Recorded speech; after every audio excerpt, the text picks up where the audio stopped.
کہنے لگے کہ ہم گھر میں رہتے ہیں، اماں بڑھاپے کی وجہ سے چچڑی ہو گئی، حالات کی وجہ سے بیچاری جو ہے وہ کچھ سخت مزاج ہو گئی، بہویں ہیں، پھر ہر بہو کا اپنا مزاج، بچے ہو جاتے ہیں، پھر بچوں کی آپس میں جنگ، گھر میں ایک ہنگامہ۔ وہ کہنے لگے ہمارا چھوٹا سا گھر ہے، تو میں پریشان تھا، کچھ میرے مسائل تھے معاشی کاروباری، محنت کر کر کے کہنے لگے میں وہ شخص ہوں جس نے خچر اور گدھے کی طرح محنت کی ہے پر حاصل کچھ نہیں ہوا۔ تو میں کہنے لگے ایک دفعہ پریشان حال تھا، بس میں بیٹھا ہوا تھا، ایک شخص نے نا پان کی پیک پھینکی، وہ ہوا اڑتی میرے پر آ گئی، مجھے بڑا غصہ آیا، میں نے صاف کیا، کپڑے پہ نشان چھوڑ گئی۔ ایک صاحب نے مجھے پانی کی بوتل تھی وہ دی، میں نے دھوئی، ان صاحب کو پتا چلا کہ یہ ان کے ساتھ یہ ہوا، کہنے لگے وہ آئے معافی مانگ لیں گے، معذرت کرنے لگے کہ میں نے جان بوجھ کے ایسے نہیں کیا۔ کہنے لگے میرا دل تو نہیں چاہ رہا تھا، میں نے کہا اچھا ٹھیک ہے معاف کیا۔ کہنے لگے وہ جا کے بیٹھ گئے، ایک صاحب اور بیٹھے تھے، وہ ایسے یہ سارا منظر دیکھ رہے تھے، اٹھے، کہنے لگے تجھے ایک بات بتاؤں، تو نے آج جس طرح پان کی پیک برداشت کی ہے نا، اگر ماں کی ڈانٹ ایسے برداشت کر لے اور اف بھی نہ کر، قرآن کہتا ہے اف ولا تنہرہما، ایسے نہ کر، اور ان کے اپنے لہجے میں میٹھا لے جا اور دھیما لے جا اور ٹھنڈا لے جا سے بات کر، تیرے سب مسئلے حل ہو جائیں گے، سب پریشانیاں دور ہو جائیں گی، اور تیری سب الجھنیں ختم ہو جائیں گی، اور تو مالا مال ہو جائے گا۔ میں اس کو بندے کو دیکھنے لگا، یہ کیسی بات کی ہے، اس موقع کی بات تو نظر نہیں آتی، میں خاموش ہو کے بیٹھ گیا۔ وہ بندہ بھی اپنی منزل پہ اتر گیا، میں بھی اتر گیا، بس اس کی بات کوئی ایسی تھی جو بعد میں میرے دل میں جا کے اتر گئی، کوئی ایسی اس کی بات میں خلوص تھا، سچائی تھی، کیا تھا۔ بس میں گیا اور فیصلہ کر لیا کہ میں ماں سے تو تکرار کرتا تھا اور ماں کو جواب دیتا تھا، کبھی بیوی کی سائیڈ پہ، کبھی بچوں کی سائیڈ پہ، پھر جھگڑا ہو جاتا تھا، پھر کئی دن ماں اور بیٹی کی اولاد کے بول چال ختم ہوتی تھی، اور پھر یہ سال ہر سال سے جنگ چلی ہوئی تھی، کبھی مجھ میں اپنے آپ پہ ندامت بھی آتی تھی، کبھی ماں پہ غصہ آتا تھا۔ پھر میں نے کہا دل میں جاتے ہوئے کہ میں ماں کو بدلنا چاہتا ہوں، ماں تو نہیں بدلے گی، تو لہٰذا میں ہی بدل جاؤں، ماں تو نہیں بدلے گی، وہ بڑھاپے میں پختہ ہو گئی اپنے مزاج میں۔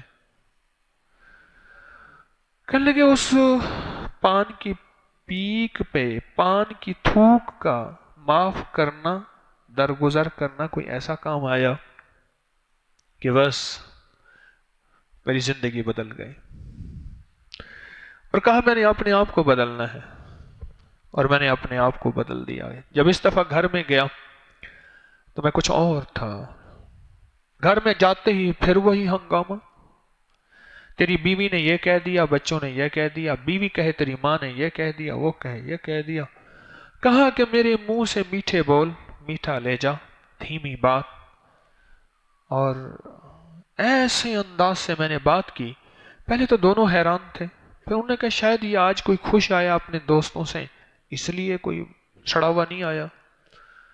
پھر کہنے لگے کہ میں ایک دن ایسا، دو دن، آخر بول پڑے تجھے کیا ہو گیا ہے؟ اس نے کہا مجھے تھوک سے نصیحت ملی، تھوک سے نصیحت ملی۔ اور وہ کیسے؟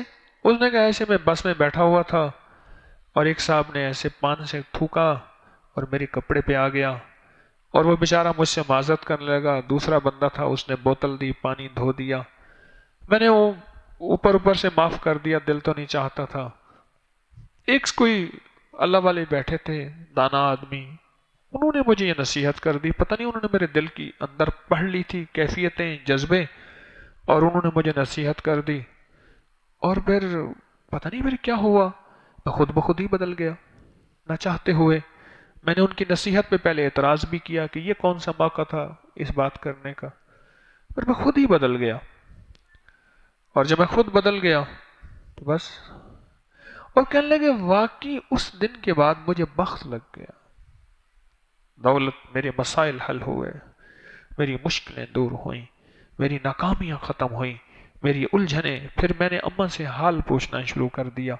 بیوی کا بھی خیال رکھتا تھا، ماں کا بھی خیال رکھتا تھا، اور ماں کا حال احوال پوچھتا تھا، اماں کی خیر خبر پوچھتا تھا. کرتے کرتے مجھے احساس ہوا کہ وہ کوئی خضر تھا، کوئی اللہ کا دوست تھا جس نے مجھے یہ نصیحت کر دی. کوئی اللہ کا دوست تھا. بس اللہ کو میری وہ ادا پسند آئی کہ میں نے اس بندے کی غلطی کو معاف کیا، چاہے اوپر سے کیا، معاف کر دیا، جھگڑا نہیں بنایا. اور پھر اللہ نے اس کے صلے میں مجھے یہ خیر و برکت عطا فرمائی، اور اس کے صلے میں یہ راحت و برکت. آج وہ دولت مند ہے، کراچی کا ایک مالدار شخص ہے. اور اماں آج بھی زندہ ہے. میں نے ان کی اماں کو دیکھا ہوا ہے. اماں آج بھی زندہ ہے. اور اماں ہے. ہمارے ایک دوست حج پہ تھے تو ان کی اماں ان کے ساتھ تھی. تو اماں نے جاتے ہی مجھے کہا کہ میرے پاؤں کو تیل لگاؤ. انہوں نے کہا تیل کی بوتل چھپائی ہوئی ہے. میں نے کہا کیوں؟ کہنے لگا جو بھی آتا ہے اماں کہتی ہے پاؤں کو تیل لگاؤ. آخر کار ہم نے پاؤں تیل کی بوتل چھپا دی ہے. ابھی مجھے ملے تو میں نے کہا اماں کا کیا حال ہے؟ اماں تیل یہاں ابھی آئے، یہاں رمضان میں وہ ہمارے دوست رمضان گزارنے. میں نے اماں کا حال کہ اماں کہتی ہے بس میرے پاؤں کو تیل لگاؤ اور تیل لگاتے رہو. آپ کوئی مسئلہ ہے، زندگی کی الجھن ہے، عیادت کی نیت کر لیں. تلاش کریں لوگوں کو، مریضوں کو، دکھیاروں کو، غم کے ماروں کو تلاش کریں. یقین جانیے یہ لوگ ایسے ہوتے ہیں، بعض لوگ تھوڑے سے دو بولوں کے محتاج ہوتے ہیں، دو بولوں کے محتاج ہوتے ہیں، اور کہتے ہیں کہ ہمیں کوئی دو بول آ کے دے دے، سنا دے اور ہمارا حال پوچھ لے. بس. اس ویڈیو کو لائک اور شیئر کریں. اب کریں یوٹیوب چینل کو سبسکرائب کریں اور روزانہ زیادہ سے زیادہ سبسکرائب کروائیں. آپ دوسروں کے لیے صدقہ جاریہ بنیں گے. اللہ پہلے آپ کے دکھ ٹالے گا.